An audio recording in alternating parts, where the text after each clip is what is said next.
بسم اللہ الرحمن الرحیم۔ مرد کا عضوی تناسل کتنا بڑا ہونا چاہیے؟ کچھ لوگوں کا خیال ہے کہ مرد کا عضوی تناسل کم از کم 4 انچ ضرور ہونا چاہیے۔ اگر 5 انچ ہو تو بیسٹ ہے۔ 4 انچ سے چھوٹا ہو تو کافی نہیں ہے۔ 5 انچ سے بڑا اور موٹا ہو تو بہت ہی زبردست ہے۔ اگر 2 انچ کا ہے اور کافی موٹا ہے تو پھر بھی پریشانی کی کوئی بات نہیں۔ لمبا اور موٹا تو ہے مگر سختی نہیں پکڑتا، تو پھر لمبا اور موٹا ہونے کا کوئی فائدہ نہیں۔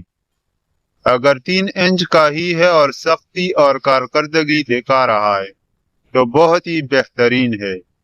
بعض مردوں کے پاس کافی لمبا ہوتا ہے لیکن کھڑا ہونے اور سخت ہونے میں بہت ٹائم لیتا ہے، اور عورت کی شرمگاہ میں داخل ہونے سے پہلے ہی فارغ ہو جاتا ہے۔ چھوٹا ہو لیکن سخت اور کھڑا ہو تو عورت کو زبردست مزہ دے سکتا ہے۔ مزید اس طرح کی ویڈیو دیکھنے کے لیے ہمارے چینل کو سبسکرائب ضرور کریں۔ شکریہ۔